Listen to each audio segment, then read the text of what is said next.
So for this section, the last section we did the law of sines. And then we figured out if we had enough triangles, whatever, because if we didn't have a completed ratio. In this section, we're going to do the law of cosines, which means we don't have a completed ratio. Bottom line is we do not have a completed ratio. So come back down here. If I complete my triangle, I can use these areas. Okay, so these formulas for areas. But if I don't have a completed ratio, or if I only have 3 sides and no angles, then I can use Hurons' formula. So basically we got to find out what S is. And what you'll do is add up all 3 sides and divide by 2, and that's S. Then you take S times S minus one side, times S minus another side, times S minus the third side, find that answer and take a square root. So that's going to be, I mean, it's more straightforward than these ones are. So we're going to do this first one first. So again, when I look at this problem, I notice that I've got the sine of C. That's a lie. I have C is 97 degrees. And I'm missing little c, and it tells me to find little c. So I'm going to find little c first. So I'm going to build my triangle. So here's this. I've got big A, big B, big C. Big C is 97, little a is 7, little b is 5, and I'm looking for little c right off. So another thing, notice what they're asking you for first, because that's kind of going to guide you through, and that's going to be important on the next one. But bottom line is, do I have a completed ratio? No, I do not. So when you look at the notes, these are actually all 3 the same equation. Basically, if you're given an angle measure, it's going to match up on the other side of the equal sign with the side length measure. Okay, so notice it's the same thing. Cosine B matches up with B squared. Cosine A matches up with A squared. So these are all the same formula. I just flip-flopped all the A's, B's, and C's around. So I want to know little c. So if I've got c squared equals A squared plus B squared minus 2AB times the cosine of C. So what do I know? I know that I am dealing with 97 as big C. So I'm going to chop that thing in here, which means I'm going to find little c first. Well, congratulations. That's what they asked me for, is little c first. So when I shove in c squared, I don't know what that is. So what is a squared? Well, 7 times 7 is 49. What is b squared? 25 minus 2 times 7 times 5 times the cosine of 97. Okay, so everything on the right, I can slap in my calculator. So what I have is 49 plus 25 minus 2 times 7 times 5. Nothing's typing. I'm about to kill somebody. All right, so I've got 49 plus 25 minus 2 times 5 times 7 times the cosine of 97. So when I do that, I get 82.53. But remember, that's what c squared is. I don't care what c squared is. I care what c is. So I'm going to take the square root of my answer, and I get 9.08. So little c is 9.08. Well, now we're back in familiar territory, because do I have a completed ratio? Yes, I do. Did I scream and yell and holler in the last section about don't use the rounded version? Yes, I did, but I don't have an option. So what I will do is use the sine of 97 over 9.08. I don't have an option except for to use the rounded version, okay? Equals, and now notice what I typed up here. When you choose between finding this angle and this angle, you can't see, this angle and this angle. Okay, so I'm fixing to find out which one. You need to line up the one opposite the smaller side. You need to choose the smaller of the 2 sides. So this side is 5, this side is 7. So the smaller of those 2 is 5, so I'm going to find angle B right now. If you don't choose the smaller side, you're going to end up in a possibly ambiguous situation where you could have 2 triangles, and you won't know which one we're working with.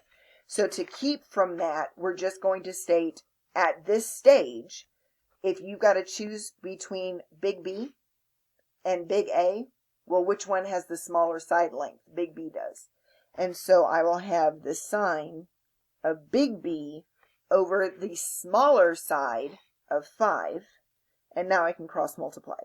So 5 times the sine of 97 equals 9.08 times the sine of B. Okay? So again, remember, if you're trying to find angle measures, you're going to have to use inverse trig, and also make sure your calculator is not in radians. So to get the B by itself, I'm going to divide both sides by 9.08. So I did that. And now I need to take the arc sine of both sides. So take the arc sine of both sides. That'll kill the sine on the right and leave you with just B. So I've got the arc sine of 5 times the sine of 97 divided by 9.08. Pay attention to what they ask you to round to, because I'm not paying attention. Gives me 33.13. So I just figured out that this angle measure is 33.1. Okay? So now, do you have all three sides? 1, 2, 3. Yes, you do. Do you have all three angles? No, I'm missing one, but I don't have to do PreCal, because I can go straight in. All three angles need to add up to 180. So 180 minus 33.1 minus 97 gives me 49.9. So this angle is 49.9. And now it's completed. So you should be able to do the rest of those. That was number 1. You have another one similar to it at numbers 4. And then you will have another one, I don't know. Oh, you'll have number 12. And then that's it. All right, so you can do those ones, just line it up with the side. Now the next one is going to be, I don't have an angle measure at all. So I am going to have to find an angle measure first and then go from there. It's telling me to find big A. So I'm going to find this one first. Okay? So, well, I don't have an angle measure, so what do? If I'm trying to find big A, we're going to use this one. I'm missing big A. So I am going to line it up with little a squared. So if I'm trying to find big A, we're going to start off with the a squared. So that being said, I have an a squared equals b squared plus c squared minus 2 times b times c times the cosine of big A. So what is little a squared? What is 2 squared? It's 4. So 4 equals, what is b squared? B squared is 16. Okay. What is c squared? C squared is 16. So I have 16 minus 2 times b, which is 4, times c, which is 4, times the cosine of A. So I have everything filled in except for A. So I'm just going to do the math over here and simplify. So I've got a 4 equals 16 and 16 is 32. Minus 2 times 4 is 32. Times the cosine of A. So I'm going to subtract 32, which gives me a negative 28, equals a negative 32 times the cosine of A. Divide both sides by negative 32, and I get the cosine of A. And now I need to do arc cosine of both sides. So big A will equal the arc cosine of this ratio. So make sure you're in degrees. The arc cosine of 28 over 32, the negatives cancel, so who cares, is 28.95, which is basically 29. So this where did it go? This angle measure is 29. Okay, now here's where you got to be careful, because I contacted Pearson. This algorithm is messy. If you remember geometry at all, what you should remember is that this is an isosceles triangle, which means both of these angle measures should match, and they don't. Okay, so you're going to have to do the PreCal. They're going to be off by 1 degree. And there's really no other good way to set it up. So here's what I've got at this point. Do I have a completed ratio? I do. So I've got the sine of 29 over 2. So I have the sine of 29 over 2 equals, and it's going to tell me to find big B next.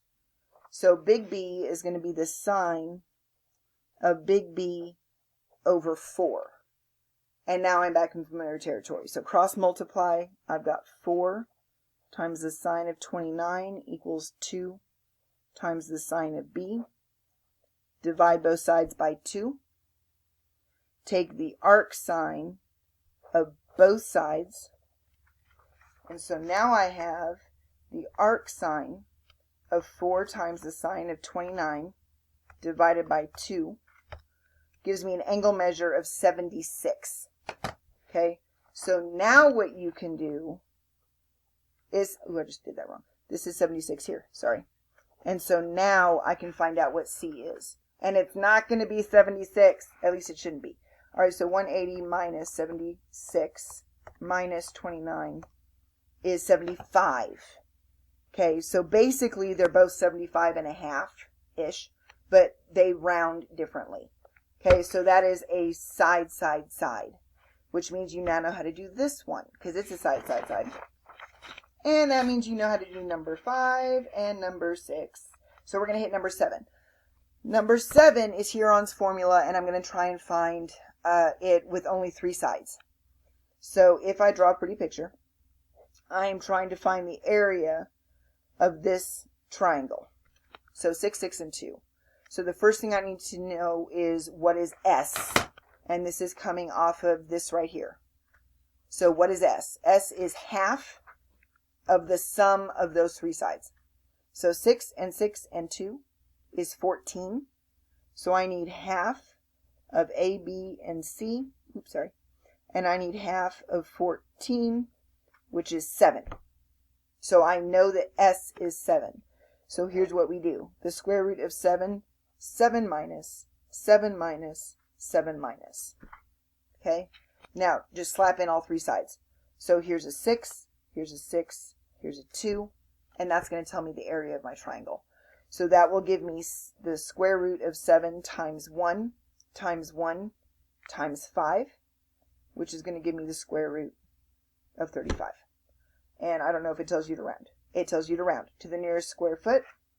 So the square root of 35 is 6. 5.9, blah, blah, blah.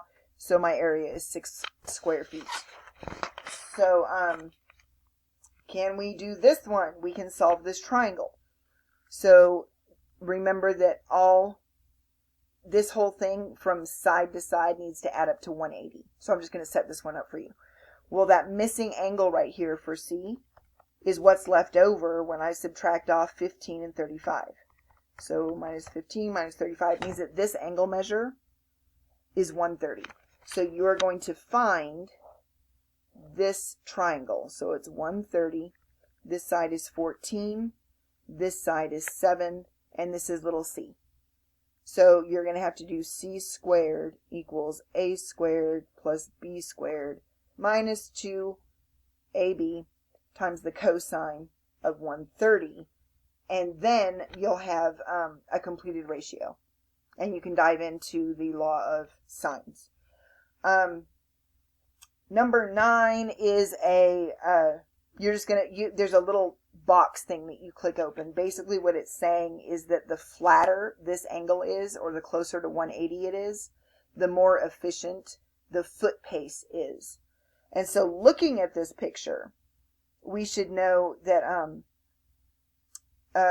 what's the word? It looks like this one is almost flat. So basically what you're looking at is you want the feet to go right smack in front of each other. You don't want the feet to be going like this. Okay, that's not as efficient.